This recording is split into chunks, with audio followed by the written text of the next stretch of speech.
all jokes aside, I'm genuinely curious what you guys think about this, because I spoke with 3 different people in real life, and they told me that I'm on the wrong.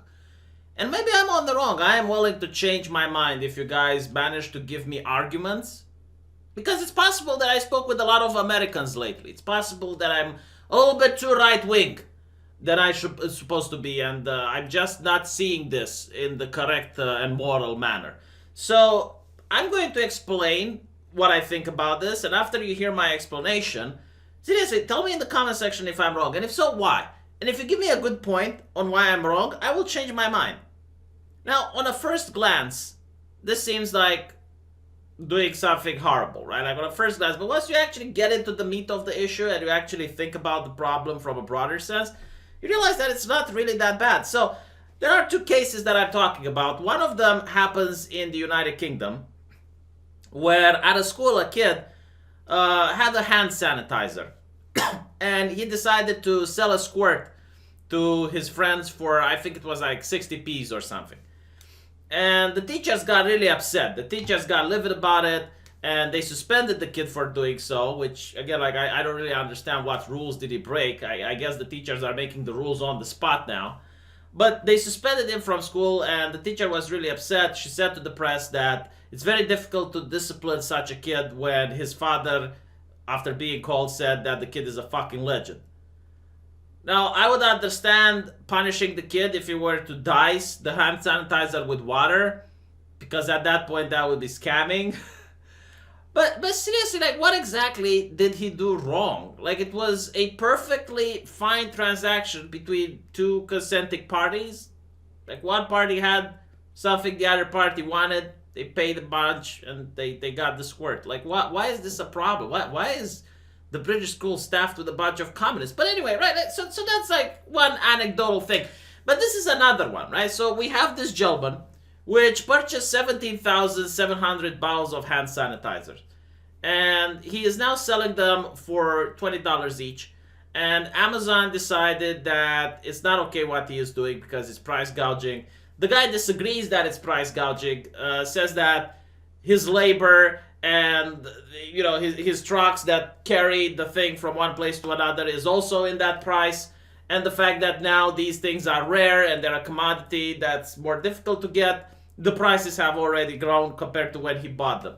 So a lot of people are judging this guy, and here is my argument that why he didn't do anything wrong. The guy did an investment, because a couple of months ago when he purchased these products, there was the problem still out there, but he took a risk. He took a gamble. For all he knew, the United States could have had not a single case, and no one would have needed these hand sanitizers. So for him, it was an investment. He purchased things when they were low, and he is selling them when they are high. And this is what people do on the stock market all the time. Every single time is what rich people do on the stock market. Are you really going to tell me that people from Amazon don't do this? I have seen the price for this luxury item on Amazon skyrocketing, and Amazon takes a little bit off the top. Isn't that a little bit hypocritical? I'm not saying that they're not allowed to do this or they can't do this. My point is from a moral perspective. Is it moral what they are doing? Why is it okay for rich people to do it constantly, but not okay for the average Joe? And you might say, well, you know, V, this is profiteering off a crisis. Well, no shit. Every single crisis in human history had people profiteering off of it. In fact, most of the rich people got rich during a time of crisis. Let me give you an example. During World War II, a lot of people got rich by selling gas masks to children and to adults because they thought that because of the chemical attacks that happened in World War I, they're going to do them in World War II. Nothing happened, yet people bought gas masks anyway. Here's another example. People building bunkers during the Cold War in the United States. That was like a booming business. They made a lot of money and nothing happened. In my country, after the fall of communism, because the law was still a little bit murky and people were going through a change from socialism to capitalism, there are people that were selling babies. I'm not kidding. Like, they were selling babies. The 60 Minutes did an entire episode dedicated to the Romanian child trafficking. And people did a lot of scams and a lot of things to get wealthy. And those people are free now. They have a lot of money. So no, like every single crisis is going to have people making money. And don't tell me that right now, as the stock market is doing poorly, there aren't people that are millionaires and they're purchasing stocks and they're going to sell it once the market recovers. Don't tell me that doesn't happen. So again, like there are people doing far worse things than this. And now, this guy has 17,700 bottles of hand sanitizers. Hospitals need them, and they can't get it because this guy can't sell it to them. Doesn't have a distribution chain, just like an average Joe. He thought that, I'm going to buy them and sell them on. And the hospitals probably wouldn't have these 17,700 bottles of hand sanitizers anyway, because when the shopping panic happened, most average Joes went into the stores and purchased them. So now he actually has the possibility to sell them to a hospital. Now, you might say that, okay, price gouging is wrong, but here's my point. This is the free market, okay? These things are now a rarity, believe it or not. Like the production and the manufacturer didn't take into account that people are going to purchase them en masse. So they're quite rare, which means that the price increased so that the people who are legitimately desperate, the people who really want them, can get them. I mean, am I not doing the correct math in my head? Am I not, like, that's how the market actually works. The rarer a thing and the more people want it, the more expensive it gets. These things are now rare and more people want them, so they're more expensive. In the future, things will calm down and they're going to become cheap again. So no, seriously, I do not understand. I tried. I tried my best to think, like, why is it what he is doing bad? I mean, even like the idea of price gouging, does it really work? Like, if you're going to charge $1,000 for a hand sanitizer, are people really going to buy it? No. Like, you still have to go for market value. And the market value is defined by my favorite quote, everything is worth what its purchaser would pay for. So now you have Amazon coming between, the person doing the distribution and the person wanting to purchase it. And Amazon goes like, no, that's immoral. Like, it's literally like Amazon saying, I will protect you from bad people. Like, I will not allow you to purchase something that you want.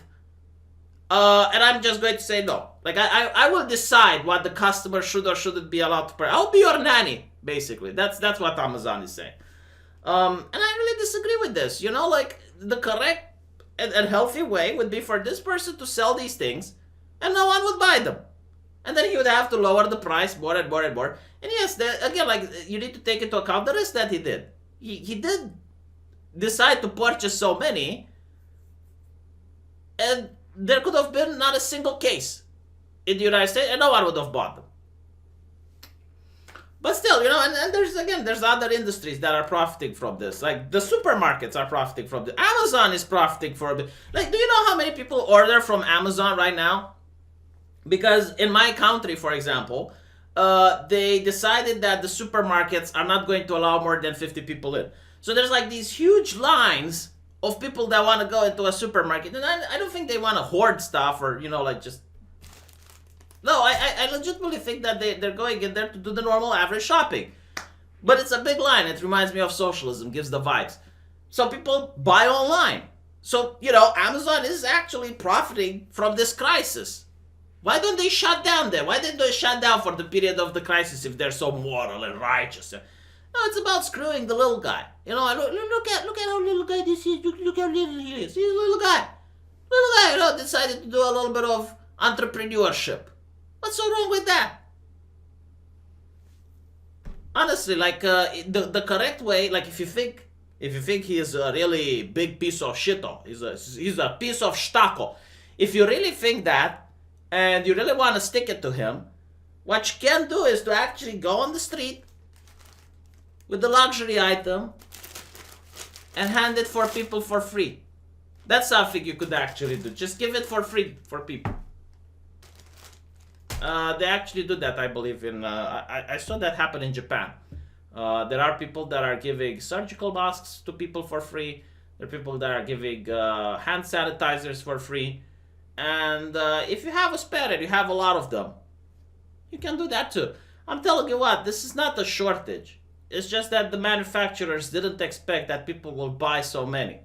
I guarantee to you that in a couple of months, you're going to see the stores being stocked up to the brim with all the items that are missing now. Especially this.